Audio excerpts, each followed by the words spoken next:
Bonjour à toutes et bonjour à tous. Alors c'est Lucla de influenceevent.com. Je suis hyper heureuse de vous retrouver comme chaque samedi pour l'interview inspirante du samedi. Et aujourd'hui pour moi c'est un jour magique parce que c'est le grand jour que j'attends depuis si longtemps.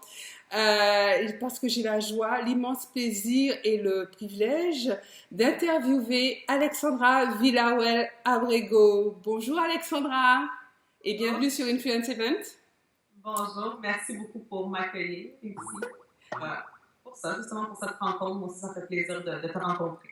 Ok, super. Alors pourquoi je dis à tous nos amis auditeurs que c'est un grand jour pour moi, c'est parce que, en fait, à titre personnel, Alexandra, c'est quelqu'un que j'admire énormément et je suis ses activités depuis quand même un bon bout de temps maintenant, hein, bien 3-4 ans, hein, comme je lui disais tout à l'heure.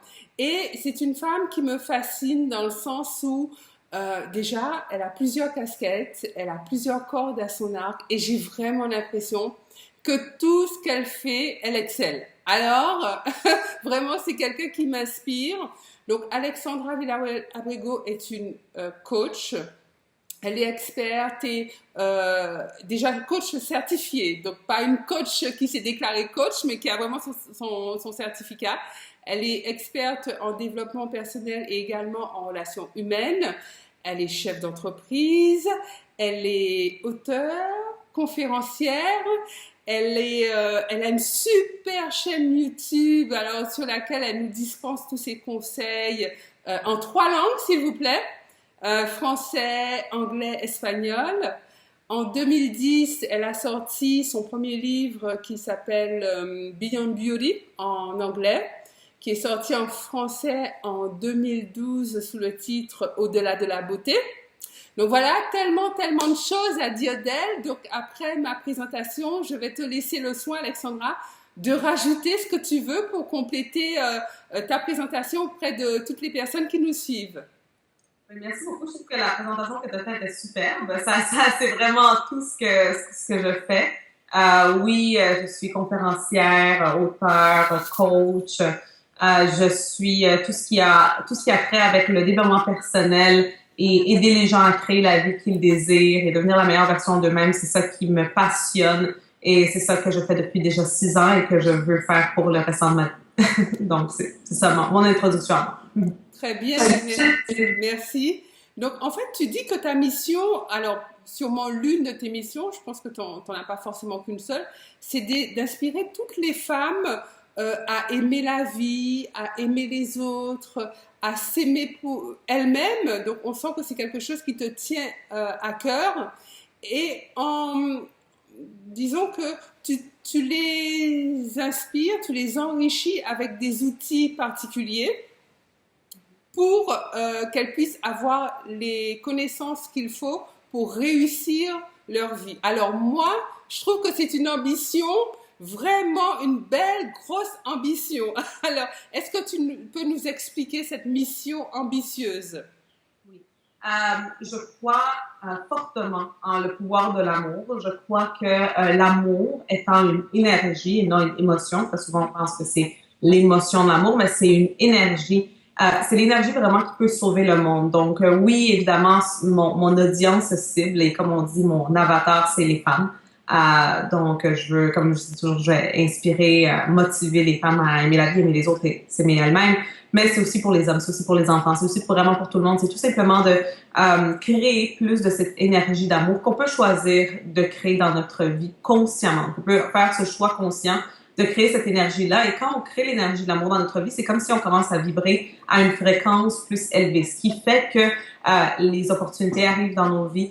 Justement, comme tu as dit tantôt, que tu dis que tout ce que parfois je fais, j'excelle à qu'est-ce que je fais. Je dirais pas nécessairement que c'est toujours comme ça. Ça prend évidemment beaucoup d'efforts, beaucoup de temps, etc. Mais je dirais vraiment que si j'excelle à ce que je fais, dans les fois que j'excelle à ce que je fais, eh bien, c'est tout simplement parce que j'utilise cette énergie-là, cette énergie positive, l'énergie de l'amour, justement, pour exceller. D'accord. Oui. Alors, la question suivante, c'est que tu affirmes que tu te concentres essentiellement sur l'intellect, l'esprit et le corps. Que tu mets en place une approche, tu as une vision holistique sur comment changer sa vie et devenir la meilleure version de soi-même. Donc moi, j'aimerais bien savoir ce que ça veut dire et comment tu t'y prends. Je crois justement que nous sommes en tant qu'humains, corps, esprit et intellect. Je ne crois pas que nous sommes seulement corps, je ne crois pas non plus que nous sommes seulement esprit, et je ne crois pas non plus que nous sommes seulement intellect. Et je crois que le moment qu'on réalise qu'on est ces trois choses et qu'on commence à prendre soin de ces trois choses, eh bien, c'est là que, premièrement, on commence à s'aimer réellement, parce que c'est seulement en prenant soin du corps, de l'intellect et de l'esprit qu'on peut réellement s'aimer.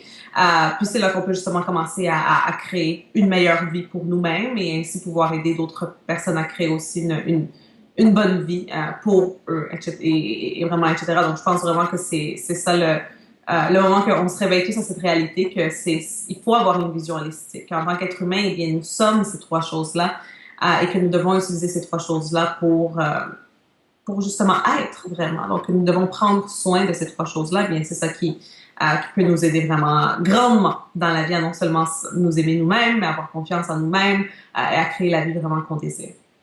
D'accord. Et qu'est-ce qui t'a fait, comment dirais-je, qu'est-ce qui t'a fait découvrir cet aspect particulier de pouvoir changer les gens, de pouvoir s'améliorer? Qu'est-ce qui a fait que ce déclic s'est passé dans ta tête? Cette approche s'est manifestée comment? Par rapport à tes expériences, par rapport à tes lectures? Qu'est-ce qui fait que tu t'es dit non mais là ça c'est la bonne voie, c'est la bonne direction, c'est comme ça qu'on peut changer les choses et c'est comme ça qu'on peut vraiment devenir la meilleure version de soi-même? Pour moi, c'est à l'âge de 10 ans. À l'âge de 10 ans, quand je passais une période très difficile de ma vie, j'étais un peu confuse de faire. Je ne savais pas ce que c'était faire. J'étais déprimée. J'étais dans une relation très toxique. Puis je sentais que je tournais constamment en rond. Puis c'est à travers justement ça, à travers cette période-là que j'ai dû, et j'avais pas d'autre choix que de chercher quelque chose d'autre. Donc je me disais, il doit y avoir quelque chose d'autre dans la vie, il doit y avoir quelque chose d'autre, il doit y avoir une meilleure façon de vivre sa vie. Puis c'est à cause de ça que j'ai découvert le monde du développement personnel, le monde du coaching, etc. J'ai lu mon premier livre qui s'appelait Think and Grow Rich, c'était le premier livre que j'ai lu. Dans ce domaine-là, du développement personnel, du coaching, etc. Je donne juste le titre en français pour nos amis auditeurs, c'est « Réfléchissez et devenez riche » de Napoleon Hill. De Napoleon Hill, oui. Puis ce livre a complètement révolutionné ma façon de penser. J'avais aucune idée. Je me souviens quand je lisais, je me disais, mais c'est impossible qu'on puisse penser et créer une réalité. C'était la première fois que j'entendais parler de ce concept. J'avais jamais entendu quelqu'un dans mon entourage, n'importe où, me dire que ça, c'était quelque chose qui était possible. Le seul endroit où j'avais vu ça, c'était dans le film Aladdin, avec le génie et sa lampe. Donc moi, je me disais, mais c'est ridicule. C'est comme dans un film Disney. Ça se peut pas que ça soit ça la vie. Mais peu à peu, justement, de plus en plus que je lisais ce livre-là, que je dévorais même ce livre-là, et bien, je me suis dit, je vais essayer. J'avais vraiment rien à perdre à ce moment-là. J'avais juste des choses à gagner, vraiment, parce qu'il n'y avait plus rien que je pouvais perdre. J'ai commencé à essayer, j'ai vu que ça fonctionnait vraiment. Puis c'est là que les choses ont vraiment commencé à prendre un grand tournant dans ma vie. D'accord. Donc, est-ce que tu peux expliquer également à toutes les personnes qui nous suivent comment tu arrives à allier donc corps, esprit, intellect? Comment ça se mélange tout ça? Est-ce qu'il n'y en a pas un qui a tendance à prendre le dessus par rapport à l'autre? Comment toi, tu as réussi à te dire, non, mais il faut vraiment que j'ai une approche holistique et globale des trois concepts qui font l'être humain? Comment tu as réussi à mettre tout ça en place et à le vivre au quotidien? Parce que ça peut paraître un petit peu, tu sais, ça, c'est pas, à entendre, c'est peut-être simple, mais à mettre en place tous les jours, c'est pas forcément évident. J'ai un qui s'appelle le même. Et dans ce apprentissage, il y a des fiches PDF que les gens sortent. C'est qu'à tous les jours, ils doivent cocher à la fin de la journée corps, esprit et intellect. Donc, pour s'assurer qu'ils ont fait quelque chose pour le corps, pour l'esprit et pour l'intellect. Alors, je pense vraiment que c'est une pratique. C'est quelque chose que tu dois t'habituer à faire. Donc, à tous les jours, en te réveillant, tu dois te demander qu'est-ce que je peux faire aujourd'hui pour nourrir, pour aimer, pour prendre soin de mon corps. Donc, ça peut être, par exemple, tu peux aller je sais pas, te faire faire une manicure, ou tu peux aller au salon de coiffure, ou tu peux aussi prendre soin de ton corps intérieur. Donc, tu peux manger une bonne salade fraîche avec des produits seulement biologiques. Ou tu peux aller à la gym, donc faire des exercices ou faire un sport, faire de la natation, peu importe. Donc, ça serait pour le corps. Alors, tous les matins, tu te demandes, OK, qu'est-ce que je vais faire pour le corps? Alors, OK, je vais faire ça aujourd'hui. Une chose, au moins une action. Par la suite, tu te demandes, OK, qu'est-ce que je vais faire pour mon esprit aujourd'hui? Donc, peut-être tu peux dire, ah, ben, ce soir, j'ai mes cours de yoga. Alors, ça, je vais faire mon yoga. Ou, OK, je vais prendre 15 minutes pour méditer cet après-midi. Ou je vais aller à l'église, ou je vais aller au temple, ou à la mosquée, ou peu importe c'est quoi ta religion. Alors ça prendrait soin de l'esprit. Par la suite, de l'intellect. Donc, qu'est-ce que je vais faire aujourd'hui pour mon intellect? Tu demandes ça le matin. OK, je vais lire peut-être un livre, ou peut-être que je vais aller prendre un cours sur quelque chose, on va dire sur le coaching et le développement personnel, ou je vais aller voir un film sur l'histoire d'un personnage historique, vraiment. Bref, à toi de choisir. Mais tous les matins, demande-toi cette question. Qu'est-ce que je fais pour le corps? Qu'est-ce que je fais pour l'esprit? Qu'est-ce que je fais pour l'intellect? Puis à la fin de la journée, si vraiment, si tu veux, comme dans mon programme Je m'aime moi-même, tu peux te créer une genre de fiche où qu'à la fin de la journée, tu coches, OK, j'ai fait quelque chose pour mon corps, j'ai fait quelque chose pour mon esprit, j'ai fait quelque chose pour mon intellect. Et c'est en faisant ça, justement, en te pratiquant, qu'éventuellement, ça va venir automatiquement. Et quand tous les jours, moi, je dis toujours que les êtres humains, eh bien, notre succès ou notre défaite dans la vie dépend de nos habitudes, des choses qu'on fait tous les jours. Alors, si tu as ces habitudes-là de prendre soin de ton corps, de ton intellect et de ton esprit, eh bien, tu es très bien parti pour une très belle vie. D'accord, super. Ah oui, donc tu vois, ça, c'est des exercices pratiques tous les jours, pas très compliqués, des exercices simples et qui amènent à un changement d'état d'esprit et effectivement permettent de devenir une meilleure version de soi-même, comme tu dis si bien. Très bien, merci Alexandra. Donc, la question suivante, c'est que tu crois en l'équilibre de la vie personnelle et de la vie professionnelle. Super. Tu dis qu'on peut avoir tout ça en même temps, du moins tout ce qu'on veut en même temps. Super. Tu dis que c'est très important, d'ailleurs tu nous l'as dit tout à l'heure, de vivre et de fonctionner et de travailler sur, par rapport à l'amour, tout ce qu'on fait, que tout ce qu'on fait soit basé sur le concept de l'amour. Tu crois en la liberté, le pouvoir féminin, la positivité, la paix d'esprit. Tout ça, c'est génial. Et tu dis, de toute manière, si vous travaillez dur, tôt ou tard, vous réussirez. Alors, par contre, travailler dur, tu vois, ça, c'est pas ma croyance. Alors, moi, j'aimerais bien que tu m'expliques ce que c'est que travailler dur. Alors, je veux bien toute la recette et j'aimerais pas le travailler dur, en fait. Je pense que tu as définitivement raison. Quand vous dites travailler dur, moi je dis plus travailler intelligemment. Oui, c'est important. Je pense qu'au cours des 6 dernières années, j'ai quand même, la vérité c'est que oui, j'ai quand même travaillé très dur. J'ai sacrifié parfois beaucoup, surtout quand j'avais peut-être 20, 21 ans, vraiment au début de tout, 20, 21 ans, 22 ans. J'avais des amis qui sortaient la fin de semaine, les vendredis soirs, les samedis soirs, ils m'appelaient, on sort, etc. Puis moi je disais non. Puis je restais chez moi jusqu'à 3 heures, 4 heures du matin, debout, à travailler dur, justement. Donc, j'étais en train de bâtir quelque chose. C'est comme si on est en train de construire un immeuble. Le travail au début va être un travail plus dur, plus vigoureux. On doit mettre brique par brique. On doit creuser parfois en dessous de la terre, justement, pour construire la base, comment on dit, the foundation, comme on dit en anglais, donc cette base solide. Alors oui, au début, je pense que le travail va être dur. Par contre, par la suite, quand l'immeuble est construit, il est terminé, il est en place et il est solide, eh bien là, c'est tout simplement de le maintenir. C'est juste de le maintenir. C'est juste vraiment ça qu'il va rester à faire. Alors, rendu à ce point-là, eh bien, on n'a plus besoin nécessairement de travailler aussi dur. Et c'est là que l'équilibre est plus facile à atteindre vraiment. Donc oui, toutes les choses que tu as dit, je crois en toutes ces choses-là. Je crois en l'amour, je crois en l'équilibre, je crois en le pouvoir féminin, je crois en la beauté de l'humain et de tout ce qui l'entoure. Je crois vraiment en toutes ces choses-là. Et je crois définitivement que c'est possible d'avoir un équilibre entre la vie professionnelle et la vie personnelle. Tout dépend de l'organisation qu'on a à tous les jours. Tout dépend aussi de la façon qu'on a créé notre mode de vie. J'étais justement à une conférence la semaine dernière à Québec. Puis à un moment donné, durant ma conférence, j'ai dit que c'est très important que l'on bâtisse, parce que c'était toutes des personnes qui veulent justement entrer dans ce milieu de coaching, de développement personnel. Alors, j'aurais dit, c'est très important que tu bâtisses une business qui va s'adapter à ton mode de vie et non un mode de vie qui va s'adapter à ta business. Et très souvent, c'est ça que les gens vont faire, c'est qu'ils vont bâtir la business et là, ils vont devoir adapter leur mode de vie à leur business quand tu devrais faire le contraire. Tu devrais bâtir ton mode de vie de rêve et ensuite adapter ta business à ce mode de vie de rêve. Et c'est ça que j'ai pu faire justement avec les années. C'est de faire que ma business, que tout ce que je fais, mon entreprise, s'adapte au mode de vie que j'ai justement.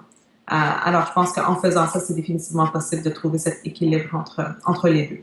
Super. Donc, en fait, faire attention à ne pas commencer par le mauvais bout. C'est-à-dire savoir ce que l'on veut vraiment dans sa vie, qui on veut être, comment on veut vivre la vie qu'on veut avoir idéalement, même si on ne l'a pas encore, mais déjà se projeter et ensuite créer un business par rapport à ça, qui va venir se calquer à la vie idéale qu'on veut pour soi. Exact. Ah, ça, c'est génial. Merci, Alexandra. Ça, c'est super. J'aimerais savoir qu'est-ce qui te pousse à te lever chaque matin pour continuer à aller vers ton rêve, à être inspirante pour d'autres femmes et à les amener, elles aussi, à aller vers leurs rêves. C'est la mission. Oui, c'est la mission que j'ai. Tu m'as une vision sûre, mais on doit se aussi. Quand la vision est pas nécessairement c'est plus encore est-ce qu'on peut entendre bien ou est-ce que ça bloque un peu?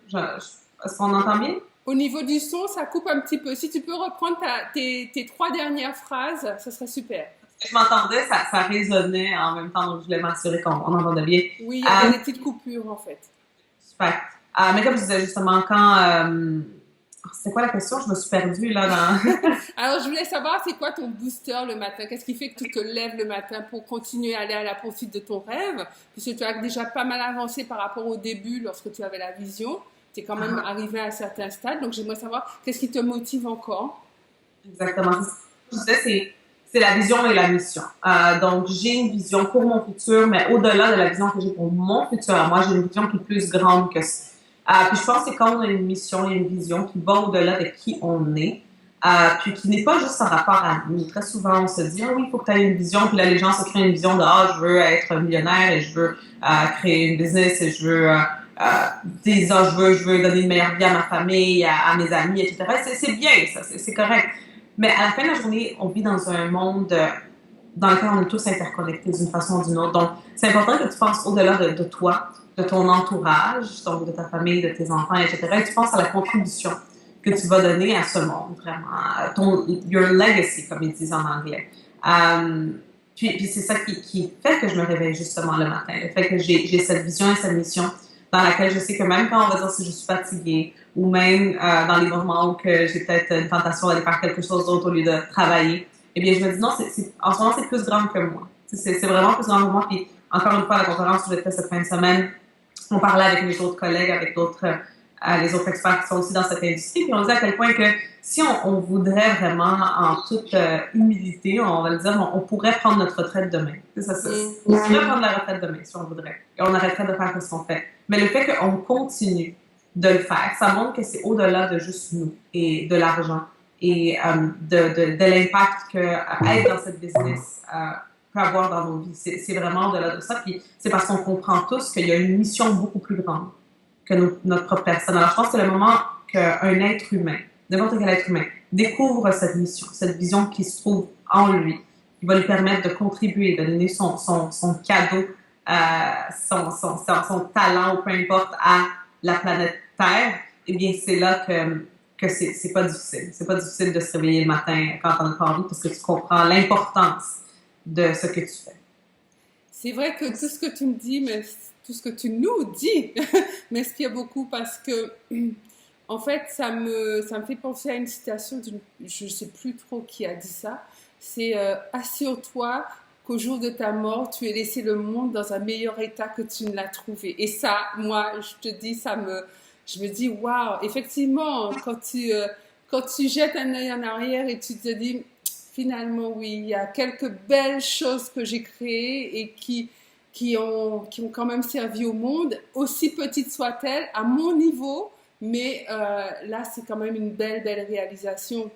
Et ça me fait penser aussi à un livre de John Izzo qui parle des choses à savoir avant de mourir.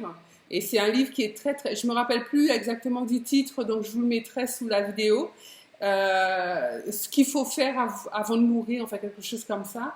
Et c'est hyper inspirant dans le sens où lorsque quelqu'un est sur son lit de mort, il va pas se dire ah, finalement j'aurais bien gagné 1 ou 2 millions de plus ou j'aurais bien passé quelques heures de plus au bureau. Non, non, il va plutôt se dire j'aurais dû passer plus de temps avec mes enfants, j'aurais dû voyager plus, j'aurais dû être plus inspirant, j'aurais dû donner plus. Et c'est vrai que c'est ça, hein, ça a trait à la mission, ça a trait à la vision et ça a trait à la contribution au monde. Qu'est-ce que je veux faire pour avoir ce sentiment de servir et pas que prendre en fait.